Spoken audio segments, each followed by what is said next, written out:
Welcome to the first episode of Beyond Retirement Learning Series. This is a program that's sponsored by Senior Edge Legal. That's my law firm. My name is Susan Graham, and I'm in Boise, Idaho. Now, I want to let you know up front that this will take approximately 20 minutes. And today's topic is the basics of estate planning. If you don't have a plan, the government has one for you. And do you think the government is really going to step up and take care of you when you become ill, or you die, or you become incompetent? Most people will say no to that. And if that's your circumstance, you may want to have your own plan to protect your future. Most people who listen to this program want to get some basic information and also might want to see if I'm an appropriate person to put on their team. I have three goals in putting on this presentation. One is to give you useful information so you can have a secure future for yourself and your loved ones. In addition, I want to provide legal forms to you that are available at no charge that everybody needs. And then lastly, if you like, I'll show you how you can meet with me in the future if that should work out for you and we have a possibility of being a good fit. At the bottom of this page, there's an evaluation form for you to complete that you can do at any time during this program or at the end of this program.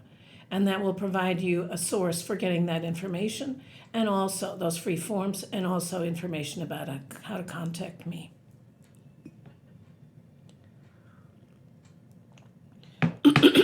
Traditional estate planning is death-oriented only.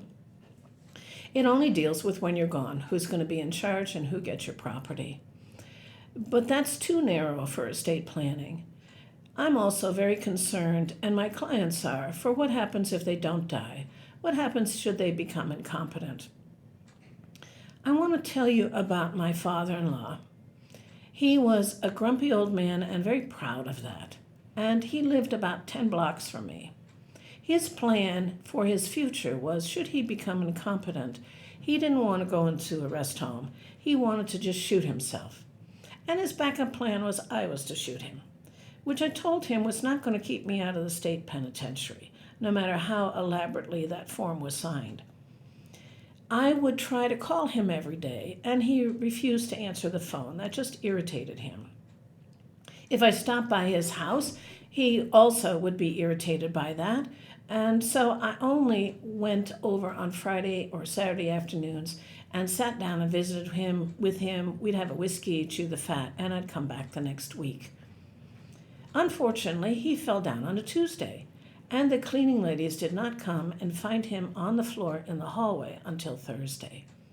He ended up in intensive care for a month, and then he ended up in a rehab facility for 20 days that was paid for by Medicare. And then he still needed a lot of help, so he went to a skilled nursing facility and was there for multiple months until finally he was able to come back home. That episode cost him about $50,000 out of pocket. That wasn't what he wanted at all. So we're going to talk about planning for an estate, including what happens if someone's incompetent, as well as when they die.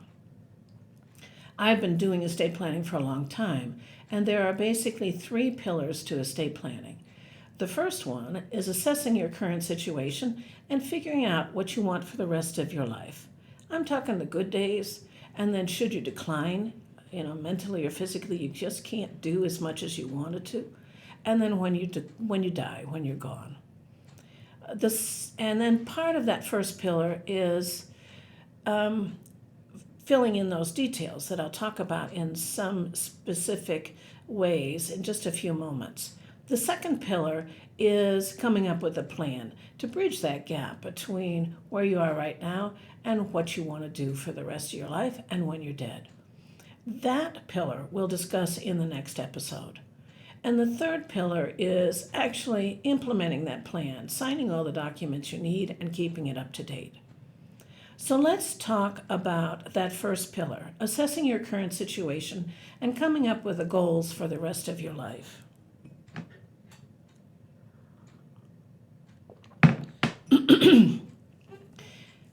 When you assess your current situation, this is a time for you to actually pull out a pad of paper and start writing things down.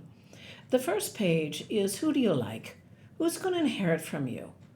Is it going to be family? Do you have some friends? Do you want to give some to charity? Do you want to take care of your pets? Who are the people that are going to inherit from you? I'm not just talking about the rug and the ring and the gun. I'm talking about the bulk of your assets as well.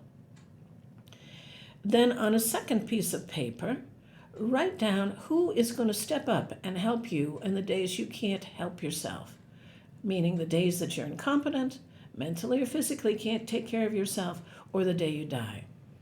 Who is going to pay your bills if you've had a car wreck and you're in a coma for a week or two? And if you don't have anybody to list, that's okay. That's useful information because there are people in this community who will do that for you. And then if that first person is not available, who's an alternate? Also, who's going to wind up your affairs when you die? Is that going to be the same people that you indicated to be the ones to pay your bills, or is it going to be somebody different? And lastly, who's going to talk to the doctor when you can't communicate effectively? Who's going to talk to the doctor when you're in a coma because you had a car wreck and you broke your collarbone? They can fix it this way or that way. And who's a backup to that person? Again, if you don't have someone, that's good information to have because there are professionals who will do that for you. You need somebody to step up into these roles. I know we're all so independent that we're going to do it for ourselves, but that doesn't always work that way. So you need to create this safety net for yourself. Okay, the next piece of paper is going to be create a balance sheet. What I'm talking about is list out what do you own and what is the approximate value of those items. They don't have to be exact, so you don't have to get up out of your chair and go look for these things. But your house, if you own a home, what's it worth? If you don't know, what did the county say it was worth on the assessment statement you received? If you have a cabin up in another town or another county, what's that worth? Not what you wish it was worth. What do you think it's really worth if you took 6 months or a year to sell it? How much money do you normally keep in your bank account? Your checking account, your savings, your CDs, that kind of thing. What are your cars worth? How about your retirement accounts? What's the balance in those accounts? The IRAs, the 401ks, the deferred comp.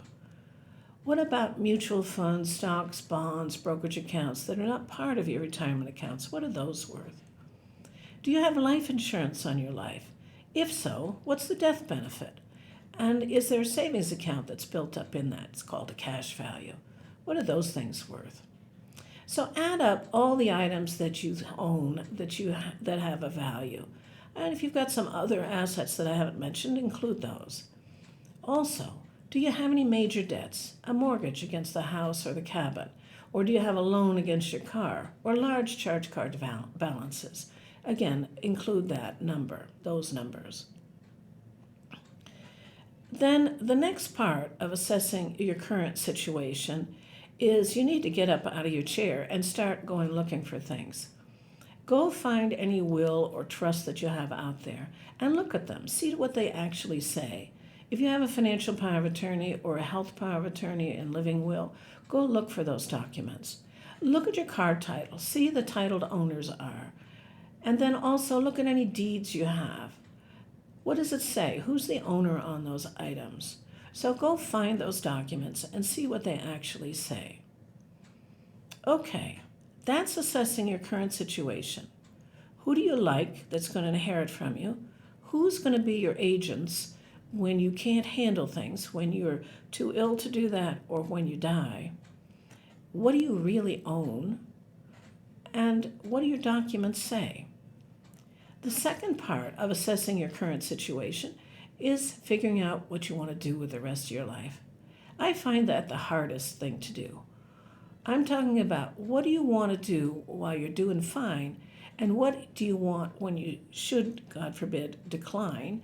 And by the way, once you pass the age of 65, you have a 70% chance of needing care before you die. I'm talking in your home, assisted living, or skilled nursing care. In your home costs around $25 an hour for a bath aide these days to come in, or somebody else to do things for you. And if you want 24-hour care in your home, you're looking at up to $18,000 a month for 24-hour care. Assisted living these days is costing $4,500 to $6,000 a month. That means you can do a few things for yourself, but you also need help with some things. And skilled nursing care costs $10,000 to or maybe $8,000 to $10,000 a month. So these are breathtaking expenses, and nobody can afford that when they're working full-time, let alone when they're retired. So when I talk about what do you want to do for the rest of your life, again, the good days, do you want to continue to do what you're doing? Do you want to work? Do you want to go get another job? Do you want to be retired and play golf and get golf lessons to improve your game? Do you want to take care of your grandchildren? Do you want to move across the country to be closer to your grandchildren? Do you want to stay in your own home for the rest of your life? And if so, is that really practical? Or are there too many stairs and too many chores like irrigation or taking care of livestock? So when you figure out your goals, you need to look at what do you want to do for the rest of your life while life is good, and then also what do you want should you decline? Again, we sort of fall apart as we get older, whether we like to or not. So if you want to address that, do you still, again, want to stay in your own home or perhaps move to an independent living, which means a retirement home where you take care of your own apartment or your own house? Sometimes they're progressive places so that if you can no longer do that, you can move into another section where they provide assisted living facilities or perhaps skilled nursing care facilities. Again, those are issues you want to look at. And if you think you're not really going to stay in your home for the rest of your life, then when do you plan to move? Do you want to have that on this calendar so you actually get that done when it's not a crisis? Or would you rather wait until it is a crisis and it becomes harder for you and your family? So those are just some things you need to really look at. And then, of course, when you're gone, how do you want things distributed? So that's the first pillar. Assess your current situation and figure out where you want to go. What do you want to do for the rest of your life while you're doing great, and should you decline, and then the day you die. Now, as I mentioned, I'm not going to discuss the second pillar today, which is coming up with planning options between where you are and where you want to be for the rest of your life and when you die. And we'll discuss those the next time, from planning techniques of doing nothing, and we'll figure out what the government will do for you. We'll discuss that, as well as constructive steps that you can take to protect yourself and your family to have a more secure future. Just as a reminder, if you want and you don't want to listen to any more, you can go down to the bottom of the screen and fill out that evaluation form and click the button that says you want the free forms, and it'll take you to that spot on my website. Or if you want to visit with me, click that button as well. So now I want to talk about the third pillar, and this is a little shorter discussion. The third pillar of estate planning is actually do it. Don't just talk about it. Actually come up with a plan and sign all the documents, coordinate your assets so they're reflective of your estate plan, and keep it up to date. When I talk about do it, I'll describe one of my clients to you. This woman, she was in her 80s, came to see me every year for 3 years running in the spring. And the first year we talked about what she wanted to accomplish, and she said, well, that's interesting, I'll think about it, and went home. And then she came back the next spring, and the spring after that, which I thought was kind of amusing. It was sort of like it was spring cleaning, time to get organized, and I think I'll think about my estate plan. This woman was a widow, and she had 2 sisters who'd predeceased her. They also died and had no children. And of course, in her 80s, her parents were long gone. Well, she called me up the last summer in July, and she said, Susan, I'm over here at the hospital. I'm having some tests done, and I'd like you to write that will for me now. And would you just dust off your old notes? Well, I found my notes, and we had a long conversation on the phone, and we came up with a new plan. She had a substantial estate. She wanted 1/3 to go to a cousin, 1/3 to a friend, and 1/3 to her church. She didn't know when she was going to be done with the test, but she would call me the next day to let me know when I could come over to the hospital for her to sign the documents. By the way, I normally can't operate that fast, so please don't rely on that. But nonetheless, this was a Thursday afternoon, and I had the documents done by Friday at noon.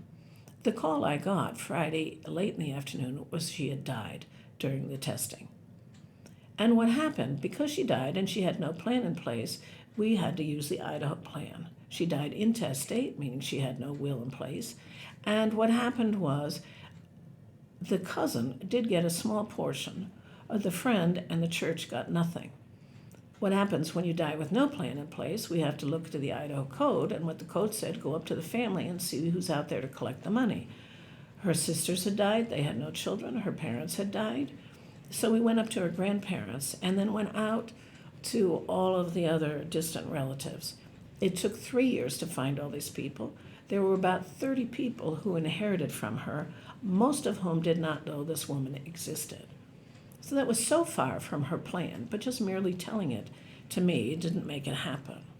So when I'm talking about implement the plan, once you come up with something, actually take those additional steps to sign something to say this is my formal plan and do it appropriately, meeting the legal standards. And then coordinate your assets so that that's reflective of your plan. For instance, if you want all of your assets to go to your spouse or your children, you need to be certain that the beneficiary designations on your accounts reflect that. You don't want the life insurance to say it goes to your mother, and your mother's been dead for decades. Also, it's critical that you provide copies of your documents to the people that you're relying on. So if you have a financial power of attorney that names an individual to step up and pay your bills for you, then you need to give that individual a copy of that financial power of attorney. And also, if you have a backup, give a copy to the backup. For the health power of attorney, that says who can talk to the doctor when you can't communicate effectively. You need to give a copy of that document to the person you are nominating to help out. And again, the backup. And also give a copy to your physician, because they need to know who they're supposed to be talking to. And also tell somebody that you trust where to find those original documents. Are they in the bottom of your closet? Are they in your desk drawer? Are they in a safe deposit box? And if they're in a safe deposit box, who can get into that? You need to be sure that somebody has access to that box. So that's the third pillar, is actually implement the plan. The third part of another part of that plan is the third pillar, is to actually keep that plan up to date. What I mean is, so you did that plan, 3 years ago, 10 years ago, 20 years ago. Is that still current with the law and with your wishes? What happens as time goes by is the law changes, your health changes, your relationship with people change, or your money changes. And we don't know the day that you need this plan to be put in place, the day you should become incompetent, God forbid, or the day you die. So that's why I say keep it up to date. I encourage people at a minimum to look at those documents and have them reevaluated every 3 years. Of course, do that more often if something significant happens. Some attorneys say do it every year. Well, I think that'd be great, but in the real world, most people aren't quite that responsible. So at a minimum, do it every 3 years. So we've covered 2 pillars of the basics of estate planning. We've talked about the first pillar, which is assess your current situation and where you want to go. What do you want to do for the rest of your life? I mean, it's your life, so you might as well stay in the driver's seat. And the third pillar we talked about was actually implementing that plan and keeping it up to date. The second pillar, like I said, we'll talk about at the next episode. So in conclusion, I'd encourage you to go to the bottom of the screen and fill out that evaluation form. If you would like to meet with me, there's no charge for that first meeting, but you'll be asked a few questions by someone from my office to see if we have the potential for being a good fit. People ask, what are the fees for setting up a plan? I can't tell you that ahead of time. I will tell you at that meeting, it usually runs an hour and a half. If we need more time, we'll take it. But my fees generally range between $3,000 to $10,000 to set up an estate plan. If you don't want to meet with me, that's certainly fine. Don't even be concerned about that. If you'd like to use or access those free forms, I have a free financial power of attorney form and a health power of attorney and living will form. And when you submit this form, you'll go automatically to my website and you can just download those individual forms. And I want to thank you so much for spending your time listening to this. I look forward to providing more information for you in the future. And thank you very much.